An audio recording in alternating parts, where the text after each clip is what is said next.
Assalamualaikum warahmatullahi wabarakatuh. Nama saya Irma Melinda, NPM 181110702268, kelas C semester 4, jurusan Pendidikan Anak Usia Dini. Baiklah, di sini saya akan menjelaskan materi yang pertama, yaitu metode perkembangan fisik motorik anak usia dini. Perkembangan fisik motorik adalah perkembangan jasmani melalui kegiatan pusat saraf, urat saraf, dan otot yang terkoordinasi. Perkembangan motorik anak dibagi menjadi dua, yaitu yang pertama adalah keterampilan atau gerakan kasar seperti berjalan, berlari, melompat, naik turun tangga, dan senam. Yang kedua adalah keterampilan motorik halus atau keterampilan manipulasi seperti menulis, menggambar, mewarnai, memotong, dan melempar. Metode-metode yang digunakan adalah metode bermain, metode bercerita, metode tanya jawab, dan metode pemberian soal. Selanjutnya saya akan menjelaskan materi yang kedua, yaitu teori perkembangan fisik motorik anak usia dini. Menurut Hurlock, perkembangan fisik merupakan perkembangan yang disignifikan bagi anak. Sedangkan menurut Menstories, merupakan pemandangan perkembangan sebagai serangkai kelahiran atau periode kepekaan di mana setiap kepekaan menunjukkan minat dan kemampuan yang baru. Di sini teori-teori ini mempunyai dua teori, yaitu yang pertama adalah teori maturation, yang kedua adalah teori konstruktisme.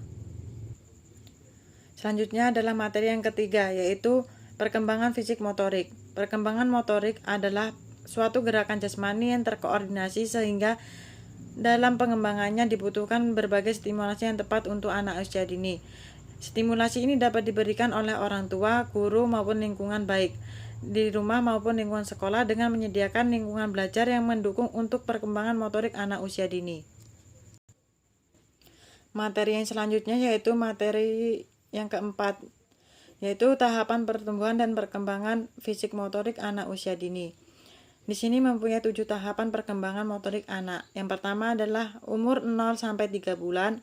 Memasuki usia 3 bulan, anak akan mulai belajar untuk mengangkat kepala dan dadanya dari lantai. Yang kedua, umur 4 sampai 6 bulan. Pada usia ini, anak mulai bisa memiringkan badan ke sisi kanan dan ke sisi kiri, tengkurap dan menggulingkan badan. Yang ketiga, umur 7 sampai 9 bulan. Saat ini anak sudah terlihat lebih kuat dengan kemampuan meraih mainan sendiri tanpa jatuh. Yang keempat, umur 10 sampai 12 bulan. Anak sudah memasuki umur 1 tahun, anak sudah bisa mengangkat badannya untuk berdiri dan melangkah kaki untuk berjalan merambat. Yang kelima, umur 1 sampai 2 tahun.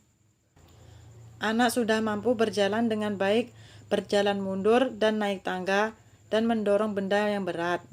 Yang keenam, umur 2 sampai 3 tahun. Anak mampu menaiki tangga, menendang bola, membuka dan memakai pakaian sendiri. Yang terakhir adalah 3 sampai 4 tahun. Anak mampu menuruni tangga dengan 2 kaki yang sudah bisa berdiri di salah satu kaki selama 5 sampai 10 detik. Materi yang kelima yaitu indikator tahap pencapaian perkembangan motorik kasar. Motorik kasar adalah kemampuan anak beraktivitas dengan menggunakan otot-otot besar. Kemampuan ini dilakukan untuk meningkatkan kualitas hidup anak. Kemampuan gerak dasar dibagi menjadi 3, yaitu kemampuan lokomotor, kemampuan non-lokomotor, dan kemampuan manipulatif. Kemampuan lokomotor digunakan untuk memindahkan tubuh dari satu ke tempat lainnya untuk mengangkat tubuh seperti melompat, meloncat, meluncur, dan lari.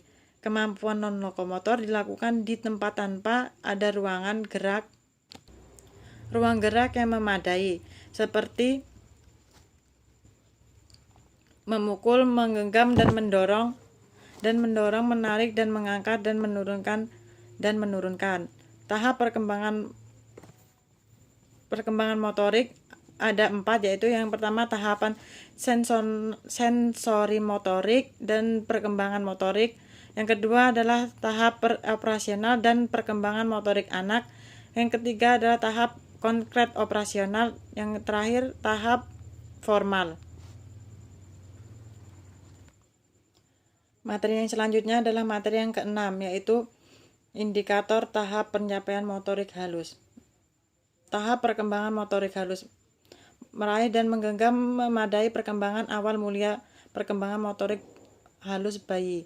Bayi umur 4 bulan sangat tergantung pada satuan sentuhan untuk menekankan, sedangkan bayi umur 8 bulan lebih mungkin menggunakan penglihatan sebagai tuntunan. Perubahan dan perkembangan ini terjadi karena penglihatan memungkinkan bayi untuk menyelesaikan bentuk tangan sebelum meraih dan menggenggam suatu objek.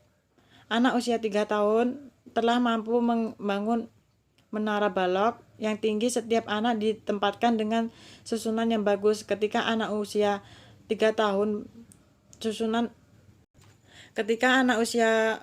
tahun bermain dengan gambaran-gambaran atau puzzle yang dipasangkan, mereka cenderung masih gegabah dan dalam meletakkan potongan-potongan gambar tersebut. Anak usia 4 tahun juga dapat merangkai manik-manik jadi kalung, mewarnai, melukis, menyobek, dan melipat kertas. Motorik halus merupakan anak beraktivitas dengan menggunakan otot-otot halus seperti menulis, menggenggam, menggambar, menyusun balok, dan memasukkan kelereng. Motorik halus merupakan sekelompok otot-otot kecil seperti jari jemari dan tangan yang diorganisasikan secara membutuhkan kecermatan dan koordinasi mata dengan tangan. Keterampilan yang mencakup pemanfaatan dengan otot-otot untuk bekerja dan objek yang kecil dan pengontrolan terhadap mesin.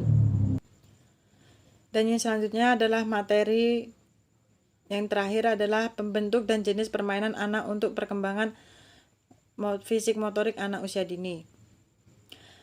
Menurut pendapat Sudomo, bermain adalah pekerjaan pada masa anak-anak dan cermin pertumbuhan anak-anak, dan bermain merupakan kegiatan-kegiatan yang memberikan kepuasan bagi anak itu sendiri. Melalui bermain, anak memperoleh pembatasan dan memahami kehidupan.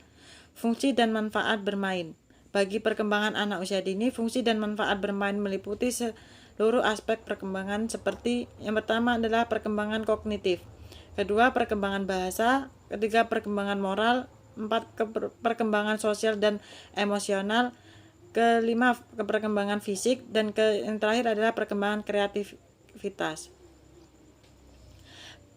Bentuk-bentuk permainan. Kegiatan bermain menurut jenisnya terdiri atas bermain aktif dan bermain pasif. Bermain aktif banyak dilakukan pada masa anak-anak awal, sedangkan kegiatan bermain pasif lebih mendominasi pada masa akhir anak-anak. Permainan aktif yaitu jenis permainan yang banyak melibatkan banyak aktivitas tubuh atau gerakan-gerakan tubuh.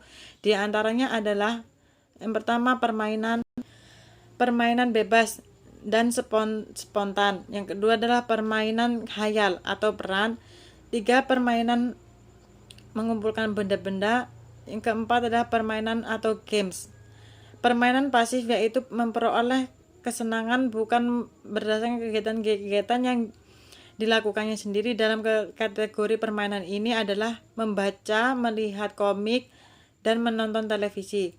Sekian materi yang dapat saya sampaikan. Saya akhiri. Wassalamualaikum warahmatullahi wabarakatuh.